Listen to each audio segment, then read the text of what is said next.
Welcome to my channel, Sunshine Shoulders. I'm Calvin. Thank you so much for stopping by today. I really appreciate it, especially my new viewers and new subscribers. Your kindness, your generosity, your support of my channel. It's truly been amazing, and I'll never take that for granted. I'm a 57-year-old American who grew tired of the rat race and decided, you know what, I'm gonna pack it all up and I'm gonna move to the Philippines in search of a new life. Well, I found that new life, and I want to share with you my boots on the ground experiences. Only way I know how. That's by giving you the nitty gritty. Exactly what I'm seeing, what I'm living, what I'm experiencing. Never going to sugarcoat that. Today's subject is the greatest dangers affecting expats abroad. Now, about 3.5 weeks ago, I did a video on crimes against foreigners in the Philippines. This isn't that. This is looking at safety in a different way. And usually after a sensational murder of an expat abroad, I get a lot of emails, I get a lot of comments and messages. And this is no different. The gentleman was murdered down in Colombia. And there's many more, guys. It's not just him, but he's the one that's on the radar. The American in Colombia was shot dead in the street. We don't know why. We just know that he was shot dead. There's a lot of speculation. Was it robbery? Was it setup? It doesn't matter.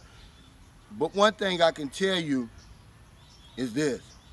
I'm going to stop telling people that it's safe over here.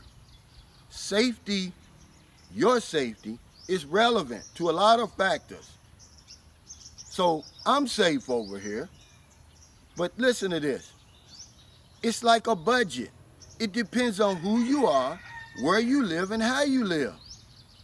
So I can't tell you that it's going to be safe for you over here or anywhere because I don't know how you live. I don't know your lifestyle. See, I don't skirt chase. I don't go out to bars. I don't hang out late at night. I don't do a lot of the things that put me in that sight for trouble. You know, so we're going to talk about 5 great dangers involving expats abroad.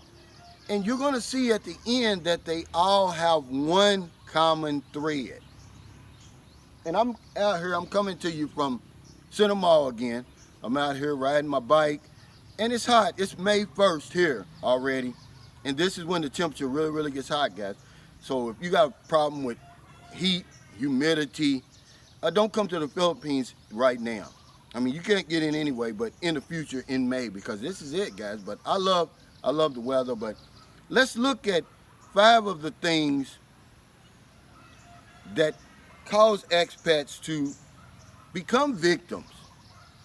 All right, and they all have a common thread. So, and it's gonna go from 5 to 1. Number 5 is we're unafraid over here or abroad, wherever you are, the DR, Mexico, Brazil, Colombia, Philippines, Thailand, wherever we go, because expats die all over the world, not just here, not just in Colombia. But we're unafraid. You know, our egos get in the way. We're not going to back down from anything. We walk around like we're bulletproof. And I just want to tell you that fear is a survival mechanism. I'm not talking about the other fear. I'm talking about the fight or flight. See, there's 2 sides to that fear. And we have to understand when to fight and when to flee. A lot of times when you're overseas, man, it's best to just walk away. Or if you don't feel comfortable going into a place, if you're afraid, just say you're afraid. Say, no, I don't want to go over that way. I heard that it's, you know, it could be dangerous for foreigners over there. No matter what people try to tell you, okay? So we're unafraid. We walk around here like, you know, the only way, you know, to face your, you know, to get over your fears, to face your fear. Now, sometimes overseas, you just gotta walk away, man. Do something else. So we're unafraid.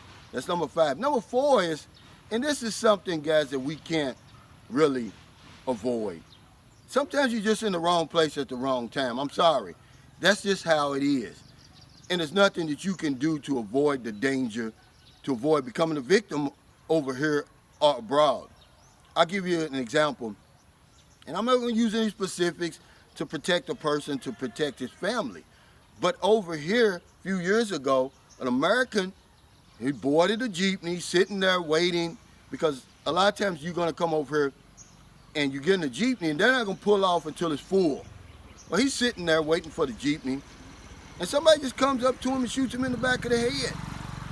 You know, the police are speculating now that it's a case of mistaken identity. This guy just simply was in the wrong place at the wrong time. So that's number 4. Number 3 is we end up trusting the wrong people. You know, when I look at that case in Colombia, you know, and I have never blamed the victim, but there's a lot of things that stick out to me in that case. You know, he had only been there 4 months, but here's a guy who's living his dream. You know, this is the expat's worst nightmare. He murdered overseas, you know, basically for nothing, but we can trust the wrong people. You know, we get in a haste, we get in a hurry, we think, you know, we're overseas, we got to trust somebody. No, not right away, guys. You know, vet these people. Even the girl that you're going to come to meet, see, you got to vet people. We end up trusting the wrong people. We end up hiring the wrong people to do the job, to be the nanny, to be the maid, to be the girlfriend, to be the lover. We end up trusting the wrong people, the business partner, and it backfires on us. This guy was in Colombia for 4 months, man. He was making some major moves, guys. That is something that I would really could be 2 or really 1, to be honest with you. And I had to look at this because, you know, it's early in the morning, guys. My mind is, you know, is not working the way it normally is, and that's okay. You know, hell, news people look at their notes, but we end up trusting the wrong people. Number 2, and this could be number 1, is lack of knowledge of the destination where we're going. We just hop on a plane like I did. See, I got very lucky. I got on the plane, came up to the Philippines, didn't do any research about the Philippines. You know, I was very lucky that I didn't venture into the wrong neighborhoods. See, that's another thing, another mistake that was made by that guy.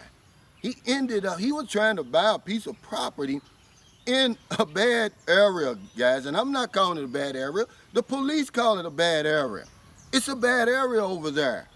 I think if we do more research about where we're going, we can avoid a lot of the trouble. We can get out of that site of becoming a victim. It helped us a whole lot, man. So before you come to the Philippines or wherever you're going, do some research. Find out about where the danger spots are. You know, where's the place that you should go and you shouldn't go. Even when you get over here and you think you've done all your research, ask the locals. Is it safe over here? Is it okay for me to go over here? You know, and then, you know, you have to trust your sixth sense. Because we've got a sixth sense. You know, again, fear is a survival mechanism. And the number 1 danger to us expats abroad is simply this. It's ourselves, guys. All the research I've done, every article I read, that common thread I was telling you about, it's us. It runs through everything. Our behavior, our decisions, our thinking, our actions, our morals, who we are. We're the number 1 threat to our safety over here. Who we are, where we go, who we associate with. The whole 9 yards. You know, see, a lot of times, you know, all that old drinking and carousing and skirt chasing and then just, you know, all the things that cause us problems over here, you can point to ourselves. But again, we go back to number 4. Sometimes you're just in the wrong place at the wrong time. But the majority of the time, the problem is us. We're dealing with the wrong people. We're trusting the wrong people. Our lack of knowledge. We're too headstrong. Our egos. We won't back down. We won't ask for help. We're too much in a hurry. See, this guy was in Colombia for 4 months and he's spending, in their money, 690 million pesos, which I think in the U.S. is somewhere between $200,000, $250,000 in 4 months with a lady he met overseas. I mean, online. See, because that's another thing we do. See, that's us. We get online, we meet these women, we don't vet them. They just look good, and, they turn us on. That's enough for us. But that can usually be your downfall, not her, you. You made that decision. So those are 5 great dangers affecting foreigners abroad. Number 5, we're unafraid, guys. Sometimes you have to be fearful. Fear is a survival mechanism. Sometimes, you just gotta know when to fight, when to flee. Number 4 is this. Sometimes you just in the wrong place at the wrong time, guys. I'm sorry. But that's just how it is. There's nothing you can do for that. My condolences go out to the man's family who was here, just trying to live his dream, trying to have a good time. And he was mistaken identity is what the police said. Number 3 is we trust the wrong people. And it all begins with the girl we trust. He had met the girl. The guy in Colombia, he met the girl online.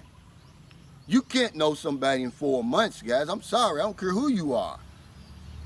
But we end up trusting the wrong people, the girl, the business partner, the family, the stranger in the market.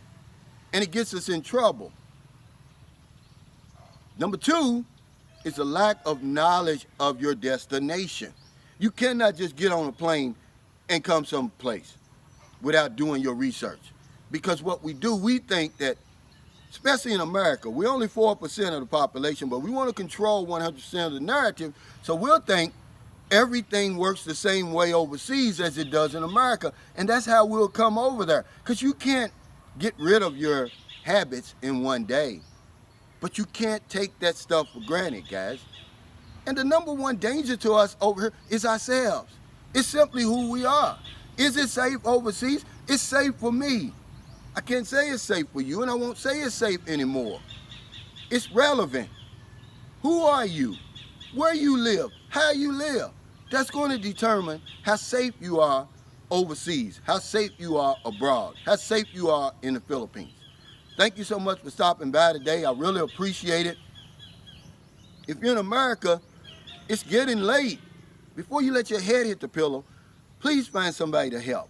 But if you're on one of them late grocery runs, beer runs, weed runs, you're just getting off second shift, or you're on your lunch break and you see somebody in the street, buy them something to eat, buy them something to drink, give them a couple of dollars. If you're in the Philippines, it's about 7:30 in the morning. You got the whole rest of the day to find somebody to help. There's no excuse, man. There's millions and millions of people over here who need our help. We're in the middle of a pandemic. I see the horrors of the pandemic every day. I go out of my way every single day. On my way over here, I saw 3 little bitty kids wandering the street. They couldn't have been no more than 9, 6, and maybe 5. Dirty. I gave them the only 100 pesos I had in my pocket. I take 100 pesos out every morning and every evening when I go ride my bike, just for that. Because if I don't know anything else, I know this one thing for sure. We help other people, we help ourselves. Take care, stay safe, stay COVID-free. I'll see you next time. Get on my bike and do my rounds and then go back, do my exercises. We've got a survey being done today on the lot that we purchased. This thing's getting ready to get started up, everybody. I'm excited. I'm going to bring y'all along with us. Thank you so much. Take care.